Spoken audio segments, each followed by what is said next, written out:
Hello, my Astro family. This is Lada from astrolada.com. Today here I'm with one of my most favorite human beings and astrologers in the world. Her name is Ksenia. She's from Australia. You know her from videos that she's done on this channel. And I've never seen more beautiful testimonials from clients about someone, a reader as we received for Ksenia. They describe her as an angel, as a guiding star and angel. And you'll see her personality, her warmth, her honesty. It's beautiful. Hi, Ksenia. Hi, Lada. Thank you for such a lovely introduction. I'm feeling very humbled by those comments. Thank you. Lovely to be. You deserve it. I always read your testimonials from clients. And I'm like, wow, they love her. Oh, and I love them too. It's mutual. Yeah. And lovely today to be we're here. talking mostly, the topic will be about your soul destiny. Obviously, it's an important topic now. People are trying to find who they are, to redefine who they are in the light of the current circumstances. Yeah. So I think that's a topic everyone is interested about. But what do you think astrologically about what is happening now? Oh, I've been feeling so intense, especially since the recent new moon, actually. The planetarily for me, I just I've got the Pluto sort of squaring my moon, and I think you have Pluto squaring your sun at the moment too. So that's having just gone retrograde. It's very intense, and also the new moon squared my sun as well. So it kind of gave me this sense of heaviness, and you've got Saturn on your ascendant too at the moment, don't you, as well? So that's heavy for you as well at the moment. It feels good. The Pluto square my sun and Saturn square my sun felt scary. And it was literally a kind of a mini death. And but the Saturn, the Ascendant, is feeling very good now. I don't know why. Like I'm feeling back to myself. Yeah, that's great. But I really noticed Pluto going retrograde. I think because it's squaring my moon, so a bit sensitive to that sort of thing. And it was really interesting to me because I had so many clients and friends contact me and say, what is going on right now? My God, I feel so heavy. I feel like afraid. And when people talk about lifting restrictions for COVID-19, I get really fearful and I get really heavy and intense. And I thought, yeah, I can understand that too. So it seems to be out there, this in the ether, this feeling of heaviness around around this potential lifting of restrictions. I don't know about where you are, but in Australia they're talking about May the 11th, which I think is when Saturn turns retrograde, actually. That's ironically enough, that's when they're lifting the restrictions on COVID here, but people feel really heavy about it, or that's what I'm hearing from people. So I don't know, have you noticed anything similar in the States? I don't know. I've seen here people more protesting. They want to go out and go start working. Maybe because summer is coming, they feel more optimistic. But what I've seen is that I don't know. I feel heavy for the whole world overall. This hyperinflation is gonna come soon. People lose all their life savings if they don't do something. Astrologically, next year will be not as shocking as this, but it will be a hyperinflation and super recession with Saturn, Jupiter conjunction square Uranus in Taurus. It's financially, it's going to be very tough for people, and it might continue for a couple of years, after 2-3 years even. So that's what my heart is with people, because you know, if you have $100,000 saved for pension and they turn into 1,000 through hyperinflation, and it's I think that will devastate more people than the virus. I think. Yeah. Early. I agree, exactly. I think in Australia, I think there's a lot of fear in Australia because we're a bit behind the rest of the world seasonally. Like the rest of the world's sort of gone through winter and the winter cold season, and we haven't hit that yet. So I think that's why there's a fear in Australia about. I think they might, but exactly, you're going into winter they should be closing you down now. Exactly, but they're lifting things, and so that's where the fear is coming. But oh my God, it's just incredible how the effect of the economy having shut down. And look, I don't want to go into too much political stuff, but Australia has a lot of trade relationship with China. Obviously, the States does as well.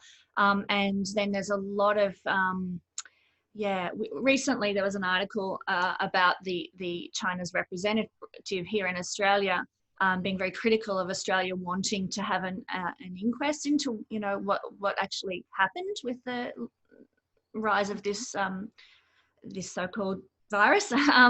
And yeah, there's a lot of animosity and tension right under the surface there, and it comes down to the economy, really, more than anything, which I find concerning. But like you said, I was interested. I was doing a bit of research the other day, actually, Lada, about Jupiter and Saturn's transit into Aquarius in December. And I realized that, you know, Jupiter's going, when they both ingress into Aquarius, Jupiter's going to be at the lowest degree. And in the Vedic system, the planet at the lowest degree of a conjunction is the more predominant one, the more powerful one. And I found that really hopeful to sort of cling to that, like that Jupiter, and I notice you've got Jupiter at the lowest degree in your conjunction as well. So it gives more of an energy of hope, and which is Jupiter, and optimism and buoyancy and so forth, instead of the other way around. If Saturn was at the lowest degree, giving an energy of heaviness, and an energy of rules and regulations and so, you know, the Saturn stuff.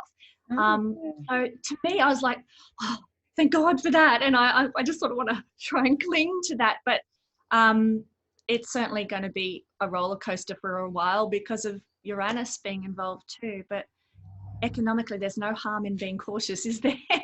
Yeah, but I didn't know that about the lower degree. So that makes sense because, yeah, definitely. And probably it will be new hope for new economic system, for building a new economic system. Aquarius rules economic systems, rules society, rules getting, allowing to bigger groups of people from all walks of life to participate in the economy as well. So I guess by developing certain apps or new industries which are online mostly, a lot of people that usually have no access to creating and participating in economy will be able to join in some way as well. Yes. Yeah. I love that. I think that's just so exciting. And yeah, I mean, so there's big things have to change probably economically to be able to facilitate that too. Yeah, I'm not an economist. I wish I was sometimes. Well, that's what will be happening in 2021. They will be changing the whole economic structure, I think, because it will start breaking down, and the Capricorn energy is no longer there. So the old system now is their last push. They're trying to patch it up now as much as they can, putting money into economy, whatever. But it's when the Aquarian energy comes, I think the new will explode, and there will be no more place for the old, and there will be new kind of good and new bad things. As always, you know, there can be this new technocratic society that the new gods will be the scientists, the tech people, the tech companies, no longer so much the governments, the old institutions like banks, like very institutionalized, but a lot of new scientific studies will come out with Aquarius. But it can turn society very much into the negative side of Aquarius is very distant, cold, connected through disconnected, like machine-like, starting to merge machines, and that's the negative side. The positive side that is that finally true knowledge can be revealed, and I think there will be two factions. That's how I see it. The ones that are trying to control humanity through science, through scientific, through technology, and others that are trying to use science to uplift and knowledge as well to uplift society. And they're always good and bad. So it's Yeah, yeah. Um, I read one person's comment online one time, which I just laughed about, which said that Aquarius is the energy of loving humanity but hating people, and I was like, I have a rising degree at the degree of Aquarius, and I'm like, I think I can kind of identify with that sometimes. I To know. my shame.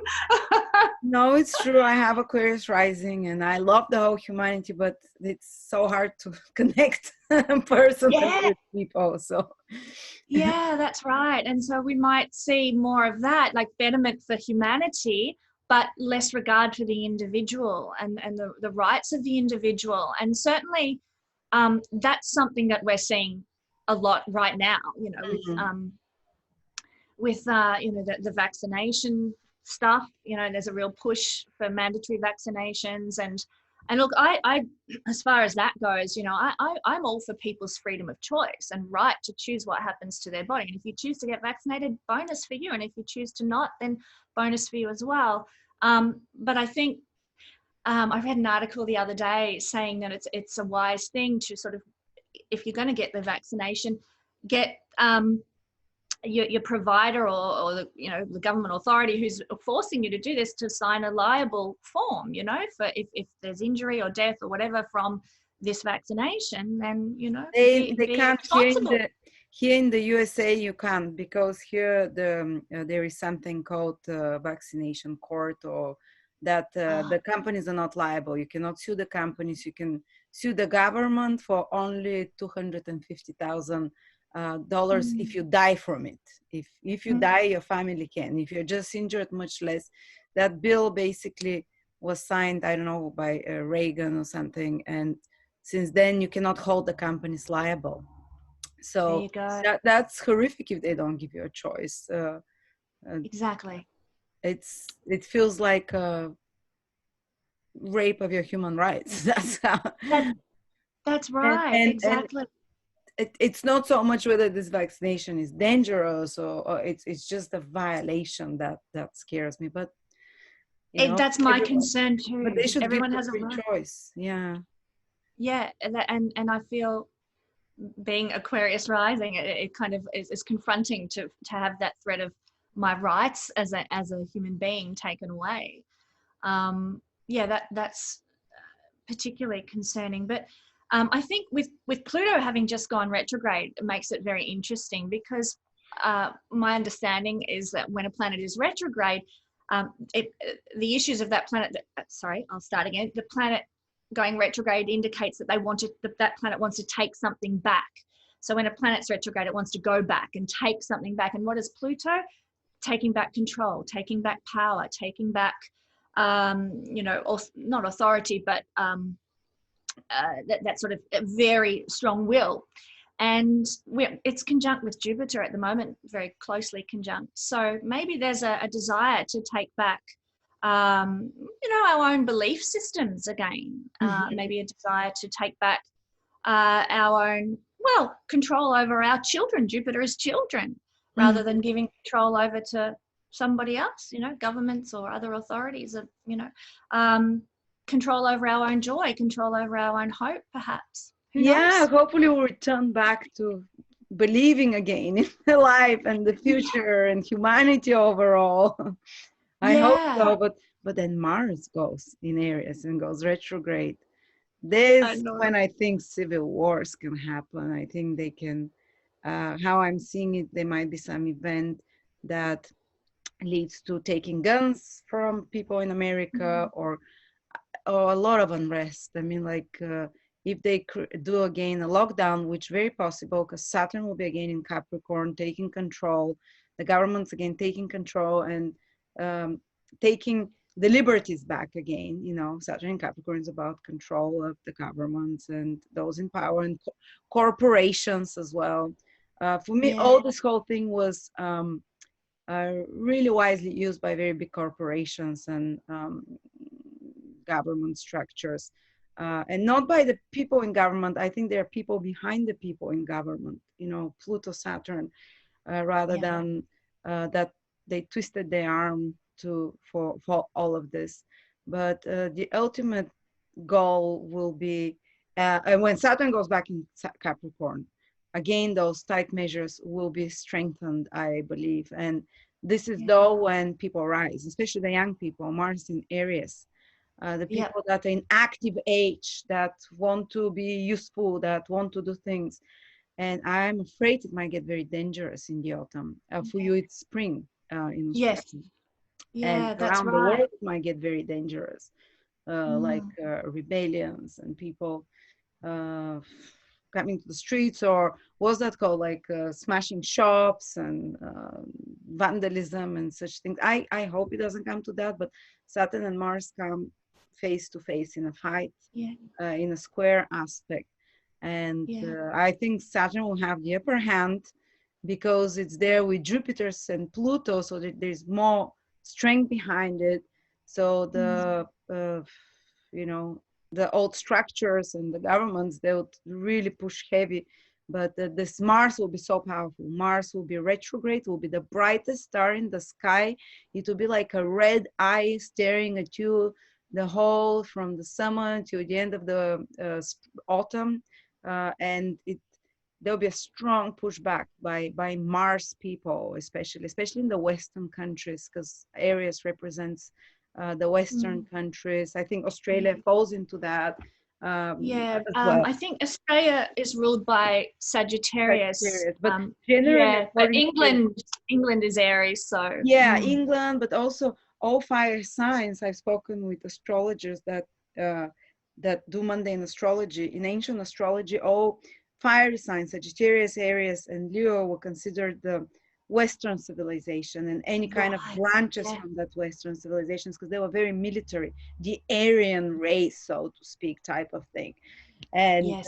this military, these are the countries that will probably have clashes in them, and I think there will be clashes. There might be even, I'm imagining, clashes between the military and the government, because Saturn is government, Mars is military. Like the military Yes. deciding to go against the government, and or or those that order, or those like because the governments are currently controlled, everyone knows, by corporations. It's not Mm. really governments, it's It's not a corporations that secret, is tell it? them. Yeah, and Mm. governments and corporations are the same now, Capricorn. And Yeah. there will be a big rise against that. So I see with Yeah. Saturn, Mars. So we'll see what happens after this. Well, Pluto retrograde with Jupiter to take back justice, Yeah. and it might be for the greater good in the long term, but it's going to be hell. I think we're in the going through it. I mean, nobody wants to go through those kind of Unless you're upheaval. safe and you're watching it with popcorn and you're like, whoa, Oh! what's happening? Then it's like something exciting, not the same old. Maybe we should all run out and hoard some popcorn just in case, as well as toilet paper. Oh, of course. I wonder if that toilet paper was because Pluto was conjunct Jupiter, and Pluto is, it's rules the colon and poop and all of that. Yeah, there's a lot of shit going down. Yeah, people want to stock up on the toilet paper to be ready for all the shit that's going to happen in 2020. Yeah. But yeah, let's not scare people anymore. No, but it's interesting to ponder all this, and I think it's not doomsdaying. I think it's just looking realistically at what's going on in the world through the lens of astrology. So I think it's important to check it all out, But share also ideas. after what happened now, we astrologers are much more emboldened to make like this kind of extreme predictions than ever before. So that's right. Well, I mean, if we go back to a lot of the forecasts of what was being said about a year ago, you can see it's happening. It's coming to pass. So yeah, but not never easy. did I imagine it with this power, to be honest. You kind of say, okay, there'll be big change, and because everything was in Capricorn, I was like, it's whatever is happening, it is pandemic, but now the latest tests are saying that it's less virulent than uh, scientists came, I've been watching it, than the flu. And it's uh, the whole thing is change of the old structures and change of the people in power. And I was saying there'll be a huge push from those in power to grab as much power as possible now, and huge control over people like you've never seen before. This is the Capricorn energy that we're still feeling, and it will come back again. But as I said, I have hope after the end of this year, the Saturn, Jupiter in Aquarius. But then it's a new oligarchy coming, a new dynasties, new ruling elites. Again, these are the Aquarius ruling elites. They would be ruling us with science, and you can skew science, and you can skew statistics, and you can use it for good or for bad. But there will be some amazing scientists that come out, and they start to open our eyes for, and the progress of science. I think science finally will start merging into the spheres of spirituality. It will finally have a breakthrough there in the next 20 years. Absolutely. Look, I shared on my video on Astrolata last week. Where is it? Here it is. This book, which is by Brian Weiss, and he talks about that, exactly that, about science and spirituality merging in the future, and becoming, part of how things run. Not only that, and I know you're a fan of this book, Initiation by. I love both books. Yeah, but she talks about, how she goes into that section, that chapter of predictions for each, like for the Pisces 2,000-year period, and then the Aquarius 2,000-year period, and the Cancer, and she talks about the rise of science in that book as well. Does she say it in a scary way? I've forgotten already. No, she doesn't. But she does talk about the detachment that people have from one another, and sort of being very separate. And then we move into the era of Capricorn, and how there will be machines that come out of the Aquarian age that we use in the Capricornian age to sort of, well, she talks about dissolving matter and with a machine, and then rebuilding matter in another spot, which possibly is kind of like what they did in ancient Egypt. So we get machines to do that somehow or other in the Capricornian age, which is about 2,000 years from now. So we won't be here to see it. Yes, because that's an earth sign, a Capricorn. So they'll be able to master matter, how to basically even teleport matter and reconstruct matter with machines. But and so the Aquarius age now, though, it's all about wave technologies, wave telepathy. And maybe we won't develop telepathy in 2,000 years, but a lot more people will have it. But machines that enhance that, it's all about the air, everything through the air, the waves, the channels. She actually talks a lot about mental illness being one of the predominant things for the Aquarian age, through anxiety and disassociation and sort of that sort of thing. Wow, but that's very Aquarius. It rules the nervous system. So that will be what's most attacked for us, I guess. It's already happening. Yes, that's right. We're seeing it already. But if any viewers want to check out that book, it's very enlightening if they haven't read it already. I loved it. I love it. It's one of my That's right. It's on your recommended list.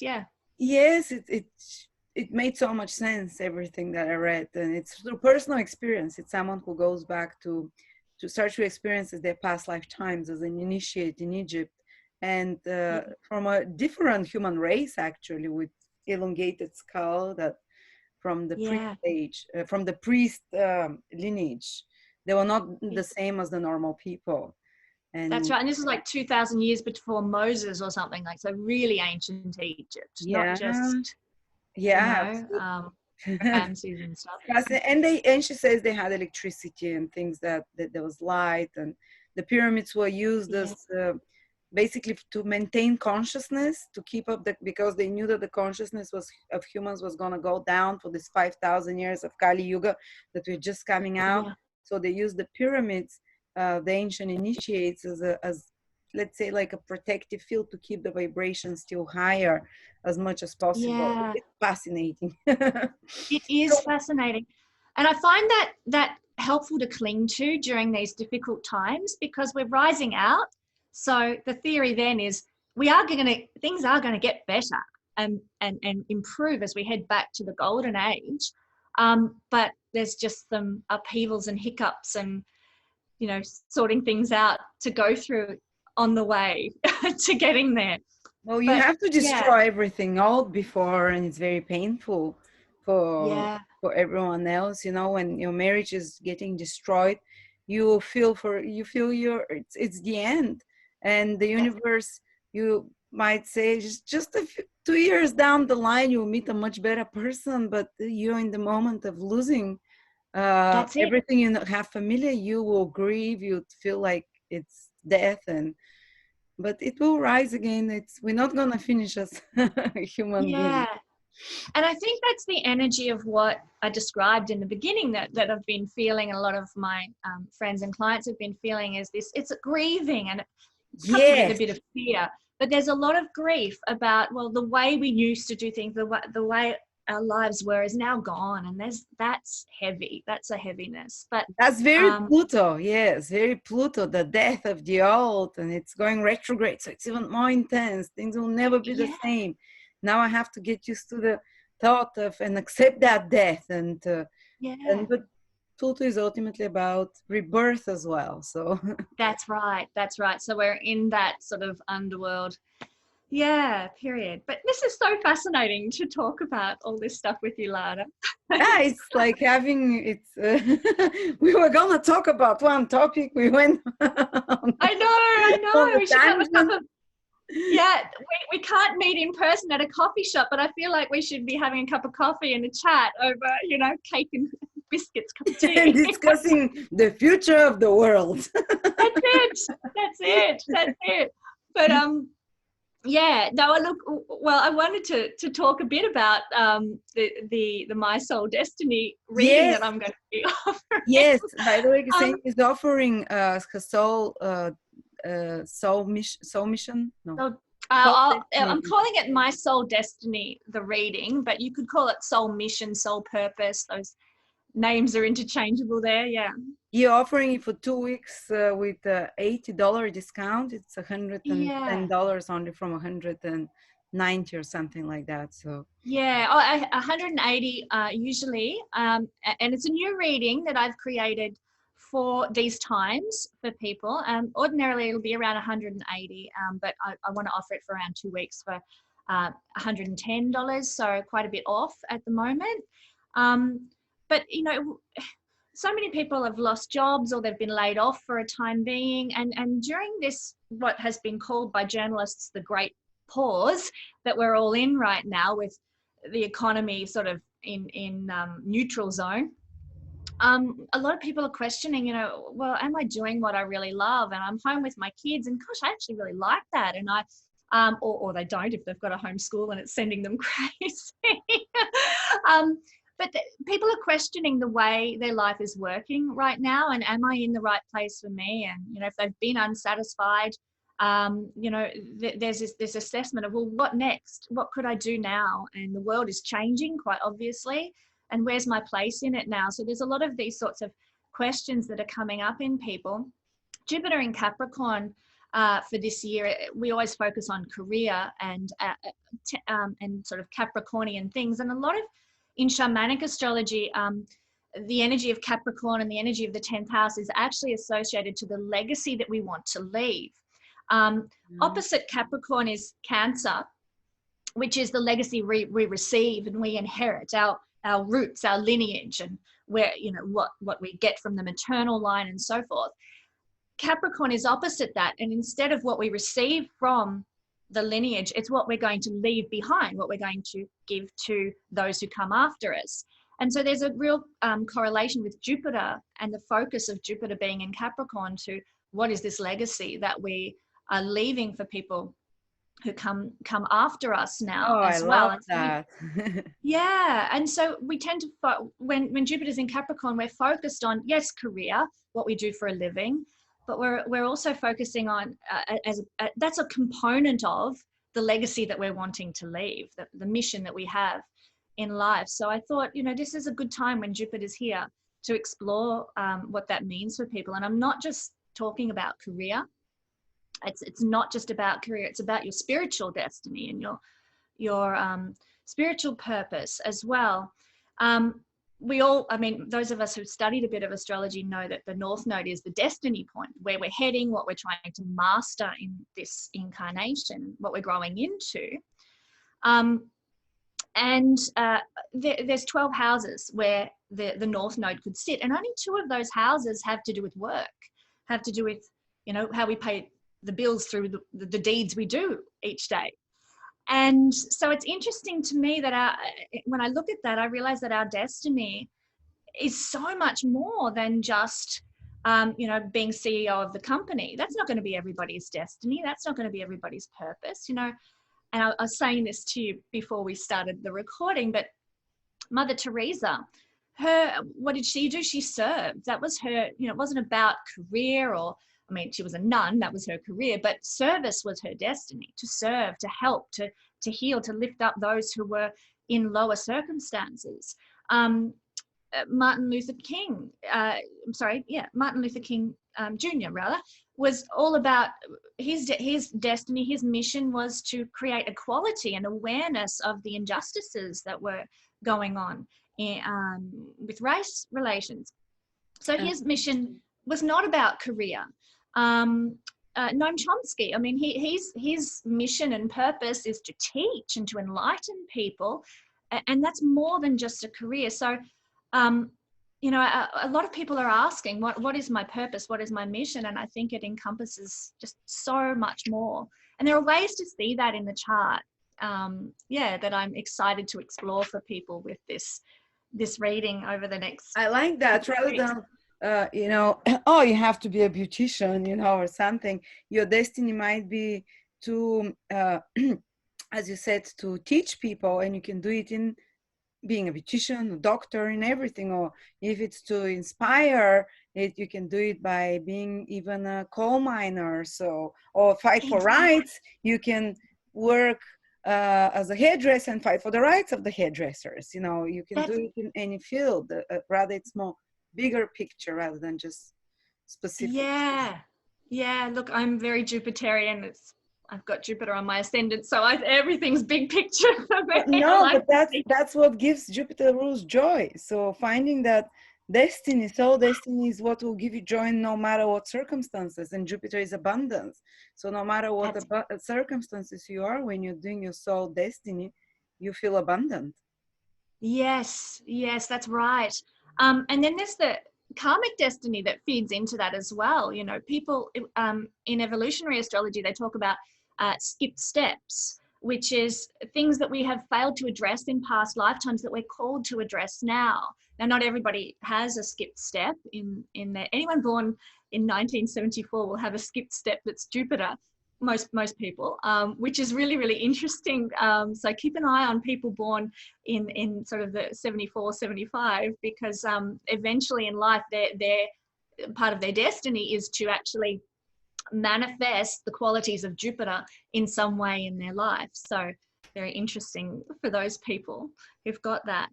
So that's another thing, looking at the karmic destiny. And what I've been really fascinated by is a midpoint. Cosmobiology uses midpoints as an assessment tool, but this one kind of corresponds with I think it's called Briga Bindu in the Vedic system, which is a midpoint of the North Node and the Moon, and that's a really, really key telling midpoint that talks about your inescapable karma, something that must be manifested for you in this lifetime. Your fortune point, it's even like mine is in the 9th house to teach, and that's, I have a passion for teaching. So my Brigabindu point, or my midpoint for the moon and the North Node, is to teach and to share knowledge and information. And you know, the more I've looked into this technique, the more I've been fascinated by what it reveals about our true destiny over How and do you above calculate career. that? So you find the mid-degree, the degree that's exactly halfway between the moon and the North Node in your chart. Okay. So yeah, where's yours, Ladder? I should have looked it up before I did this. Both of mine are Moon and North Node in Leo, so it must be in Leo. In between So it's them, Leo, yeah. in the seventh house somewhere. Yeah. Yeah, well, you're the queen of astrology. Very Leo. Oh. And you do it through collaborations. Yeah, So, mine you know, collaborate then. To be a collaborator, but you're still the queen of Australia. You know, you're up there and you collaborate with. Because I'm older. Outside. Oh, wow. I don't know. I think I'm the older one here. So I mean, I'm the old crone and you're the queen. I started on YouTube before people knew about exactly. it. That's why I just caught that wave. Yeah, you did, but you also have that the knowledge and your part of your mission is teaching as well, isn't it? Like the Lord of the ninth house actually is quite an influence in our Dharma. Where's your ninth house Lord? Is it in the third house? It's in the third, but I have 3 planets in the ninth: Saturn, Jupiter conjunction, ruler of my horoscope, and Pluto. So I like teaching. Teaching, exactly. And with the Lord of the ninth house in the third, like teaching in a way that's friendly and relatable and, on the same level with others, Yes, I break it down. That's the third house, to make something easy to understand. Yeah. So ninth house is also part of this my soul destiny reading that I look at as well, and the impact of our Dharma house, which is the ninth house, the deeds we must fulfill in this lifetime in the Vedic system. That's how they term it. So it's really important too. So there's obviously so many different factors that come into what our mission, what our destiny is in life. And it's really fascinating to explore that for people's lives and get that full picture of our soul destiny, our spiritual destiny, as well as our career, but our karmic destiny, the karma we've got to burn, and the deeds we have to do. There's just so much in there. It's quite a long reading. It's an hour-long reading that I'm offering. Oh, wow. So you get a lot of information in that time. But I love exploring it. Actually, just on the third house energy of that Dharma point, I'm actually really looking forward to the nodes moving into Sagittarius Gemini, because what I see happening is that we're going to learn, or our belief systems, or not even so much, our learning is going to be more experientially based. So come from our experiences, come from our discussions, like what we're doing right now, sharing our viewpoints, sharing our perspectives, and that's where we're going to learn most over the next 18 months. So maybe we should change the format always into a chat show, let's do it. Rather than just me preaching on you, that Sagittarius South Node. It will be less of people preaching, but people just discussing what the hell is happening, observing. This is what I saw today. This is what I read today. Well, what could it be? Like back and forth. That's right. Tell me what you think. This is what I think. What have you seen in that? Exactly. There was a really good interview with Russell Brand and Ricky Gervais recently up on Russell Brand's channel. And of course, Russell Brand's coming from the perspective of God, and Ricky Gervais is an atheist, but they were so respectful of one another and really diplomatic and listening to each other's points of view and considering and having a really good discussion.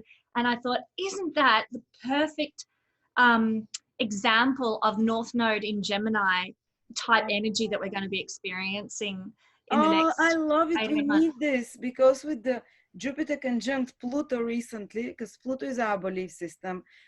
Jupiter is our belief system. Pluto makes you extreme. people have been fighting extremely. There is no virus. There is virus. It's I a know. conspiracy theory. It's the government. But they're attacking each other. They're vicious because Pluto, it's ruthless. Black or white. So it's been so there's been no, and both sides give valid facts, but no one's listening to the other. There's like no rational discussion going anywhere, and I can't wait for rational discussion to start when Rahu It's in the time. North Node. Yeah. Yeah, it's Go on the time. Bring round it. table. Yeah, I'm excited. I can't wait for this energy. It's going to be good. Yeah, but sorry, I've gone off track again. Yeah, Off on a tangent. we keep doing the Gemini thing. Yeah, we're feeling this energy. We're feeling this energy already. Yeah, I love it. But yeah, look, as you can see, there's just so much to consider when you're looking at somebody's purpose and mission in life. It's not just one point or one factor. It's quite a big gamut of things, which is what I go into in this astrological reading. So I'm really excited to offer that to your viewers, Lada. But yeah, it's usually the best thing is you check all the points, and when you start seeing patterns, oh, third house, oh, Gemini, oh, Mercury, it keeps repeating, okay, this is a third house destiny here or something. It's the more you see of the same similar energies in a chart, the more you can see the destiny. That's right. So there's an emphasis. Yeah, there's an emphasis. And so some people's mission in life is undeniable. It's just, there with like blinking traffic lights. But some people have a real mix of things. I mean, maybe your destiny is to be at home and raise a family, but also there's a spiritual component to that as well. And there's a mission for you to fulfill there in some way with how you are interacting with your family. So there's just so much diversity. It's lovely, actually. I love exploring people's different astrological wiring. It never fails to excite me. What I love about your types of readings is that you don't use one type of astrology. You use ancient Vedic astrology, you use Western, you use shamanic astrology, and you tie in and you personally constantly experiment which of those techniques work the best, which give you consistently good results. And that's my type of astrology that I practice, because I don't believe everyone has the ultimate truth or all systems have been compromised. So I take bits and bobs of everything that consistently give good results, and it's very Geminian, I think. Take a bit of that. That's right. But there's a questioning element to that as well that I think is really important. And the energy, I suppose it's of Uranus in me, or Aquarius or whatever. But really, we want to question, and that's what a lot of science, true science, pure science does. They want to question, they want to know. So you won't believe just what's foisted on you. The minister in the pulpit says this, so that's the be all and end all. You question, you search for truth, and I think that's really important. I find what I do is sort of holistic astrology, like you say, pulling. That's what I call it, bits and pieces from everywhere that resonate with me, that I've seen that work, that are true. But then I'm also very captivated by cosmobiology, which is to take that scientific approach and not just believe, okay, well, this was said way back when, and so now we just take it as gospel. It's sort of like, well, let's test this and let's see. Is this real? Is this true? Is it still working today in the same way that they observed it, 2,000 years ago? And so that's very Aquarian, very Aquarian. It is. And I think we're going to see that really amp up in the next little while, obviously, as we move more into the Aquarian age, where, I think astrology even, which is just magnificent, is going to be refined even more through more testing and proving. And yes, I'm excited about that. Exactly. We're not going to be, this is the tradition says that, that's it. Exactly. I know I get a bit, sorry, I don't want to get on my high horse here, but I do get a bit, because I come from a very religious background, I'm quite anti that now, just because someone says it's gospel.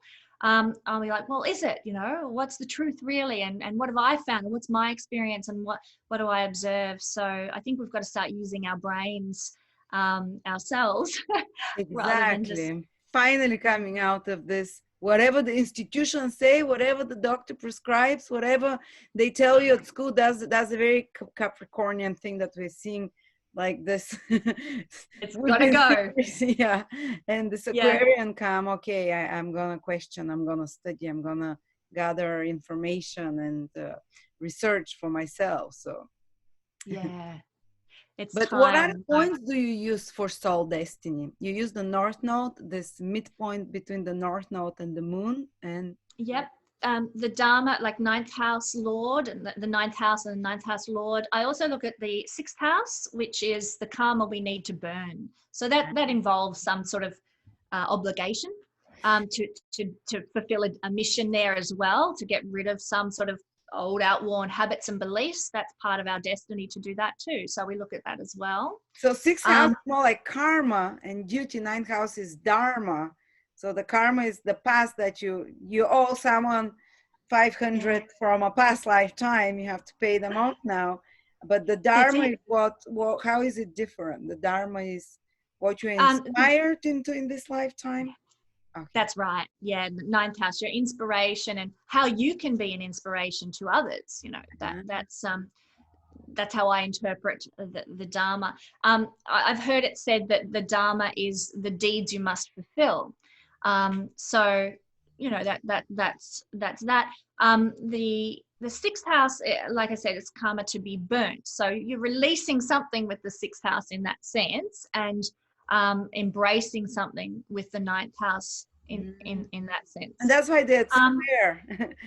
That's true. There's this cross, like it's something difficult to overcome the old karma and pay your debt so you can shoot into the new inspiration. Yeah, that's right, because squares, we're getting into all the nitty gritty here, but the square energy is the energy of Saturn. And of course, Saturn's extraordinarily karmic in himself as well. And so there's fears there, there's blockages there. But once we've learned to overcome those fears and blockages with a square aspect, then we actually can embrace the maturity. We can embrace the authority of Saturn energy. So, yeah. That's a really good point. I hadn't even thought about them being in that square aspect, but they do. It does work that way, yeah, for sure. The other things that we look at Atmakaraka planet, which I think is very important from Gemini astrology. That's our soul journey planet, and it kind of encompasses what the tone. Well, I kind of feel that it encompasses the tone of what we're here. When I look at the Atmakaraka, I kind of tie in a bit of archetypal astrology. What's the archetype of our Atmakaraka soul journey planet? And sort of paint a picture with that. Can you say to people what the Atmakaraka is so they can hear their own Atmakaraka? Yes. So the Atmakaraka in Gemini astrology is the planet with the highest degree in your chart. So it's not, we don't count the celestial planets, Uranus, Neptune, or Pluto, because they were not considered in the traditional framework of this assessment. You can we have them though, now that they exist? You can. Why can't we have them? Yeah. I mean, I do look at both, actually. But I find it's as above, so below, isn't it? Like, we see the 7 planets, Sun, Moon up to Saturn, and they correlate to our physical realm, our physical world existence. And then Uranus, Neptune, and Pluto are out there, invisible. We need a telescope to see them. Then they correlate to our inner self. So both Atmakaraka planets apply. One applies to your soul's journey with the physical realm, and that's the planet with the highest degree out of the visible 7. And then I feel that the planet with the highest degree of the celestial planets, that actually is your soul journey internally and to do with your psyche and your emotional self. So that's just my interpretation. Other people might have some people they have a normal planet of the visible one as the Atmakaraka, because the other Saturn, Uranus, Pluto, and Neptune are lower degrees, but some people have 2. Yes. say I have Uranus at 29 degrees in Scorpio and Venus after that at 25. And I resonate so much with this Uranus, the astrology, and Yeah. it's in the So 10th house. what sign is your Scorpio. Venus in? In Venus is in Scorpio. Oh, Aries. My Venus is in Aries in the 3rd house. And it's about teaching, it's about media. So definitely it's yeah. about, I'm learning so much about marketing, helping other people market. Marketing is not bad, it's putting the message out there. This is marketing, for your Yeah. voice to be Yeah. heard. So that's very Yeah. 3rd house, and I write a lot. So, and Venus And in Vegas is teaching. In Oh yeah. Aries, there's a passion. You know, Aries is passionate. Aries is entrepreneurial. So very much Yeah. part of it as well. Yeah, so both resonate. So, but Mm. yes, that's how I used to, when I was doing readings, I would watch the Atmakaraka to help people find their career and destiny. That was always Yeah. correct. Yeah. Okay, It carry is. on. I'm interested. Oh, Carry on. stelliums. Stelliums are a great way to look at things too, because I mean, sometimes depending on the planets involved in a stellium, but sometimes a stellium, if you've got a strong one in your chart, it actually is of greater importance than your sun placement. It just has that much impact because there's so much energetic focus there. So looking at the stellium is a big part of that as well. As I said, skip steps. Looking at my little notes here. Um, the first house lord is always helpful as well, because that's your mission, not your mission, that's where your life's going to go and where the themes of life are going to be for you. So that's part of it too. And the final one, if there's time in the reading, and I probably won't get time for or everyone to do this, simply because this is a lot of information to fit into a 1 hour reading, but I would like to be able to take a peek at the ninth harmonic chart, and that's similar to the ninth divisional chart.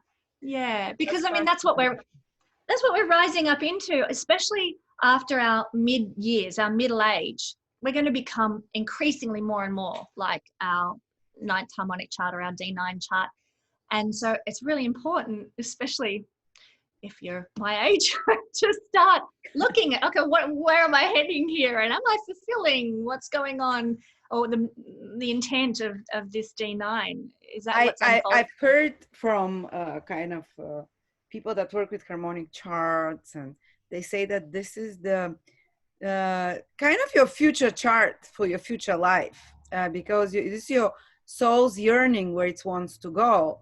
And in the second part of your life, you start working in that direction, and it starts showing more and more in you.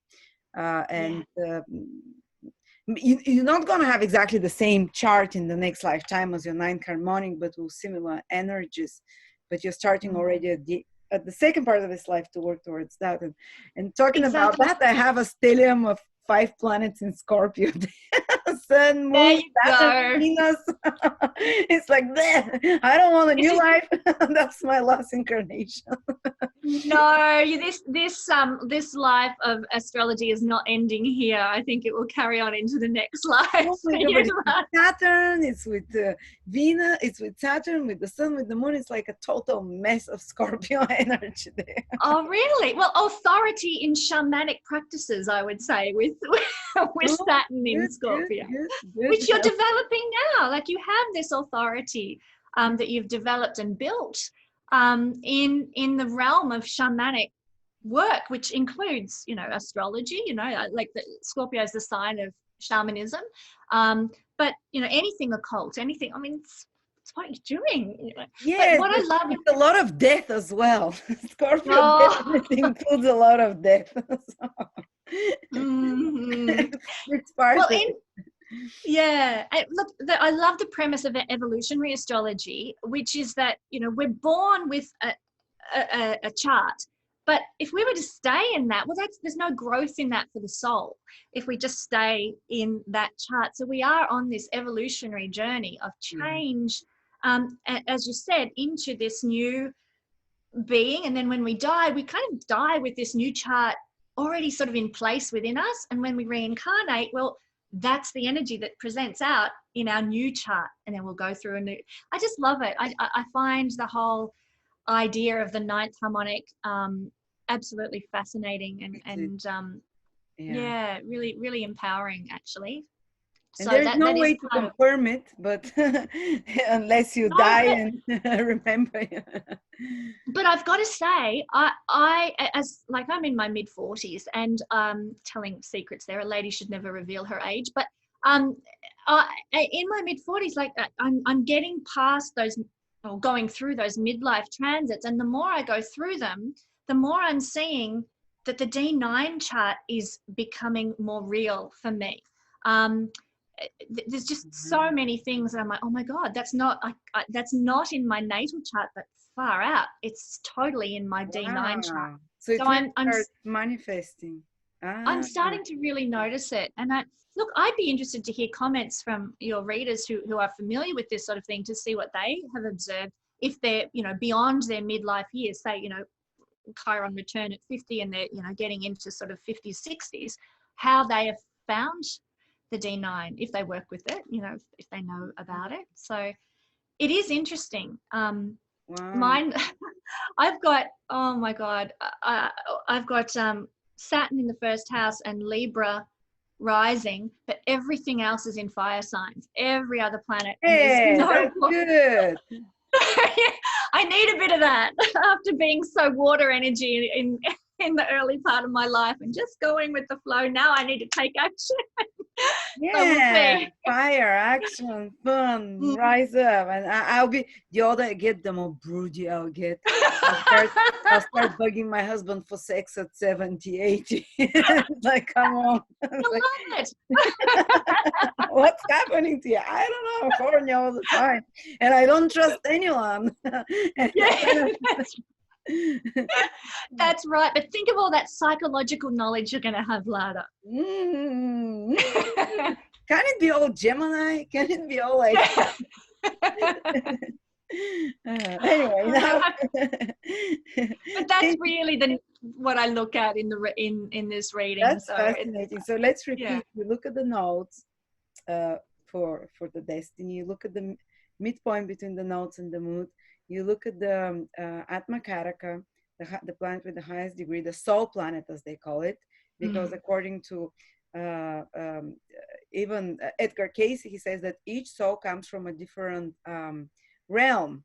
And it's each of the realms connected to the planets. He even gives the realms of Uranus and Neptune, and that's what the ancient astrologers was saying. Each soul spends the longest time in a certain sphere that's connected to the vibration of a planet and between lives.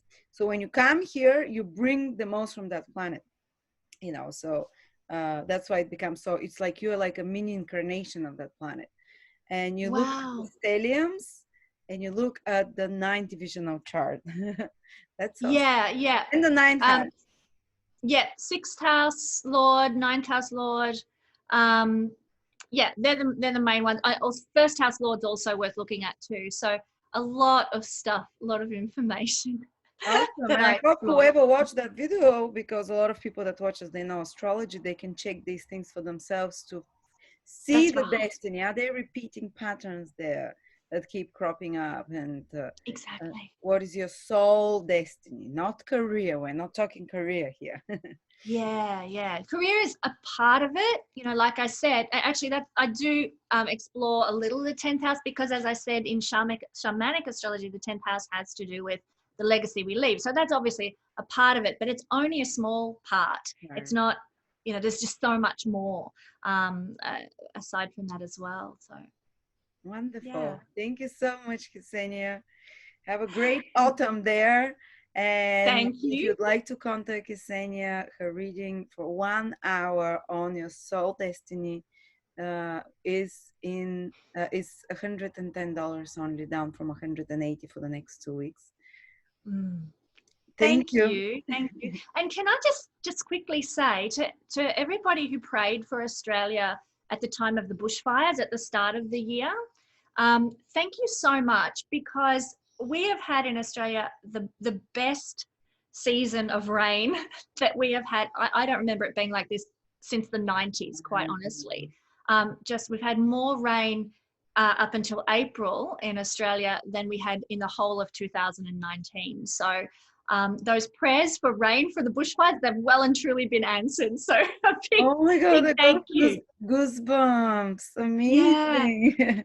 And just probably to finish on that note, Lada, there is power in our meditating and our praying and our vibration that changes things. And that's a perfect example of that.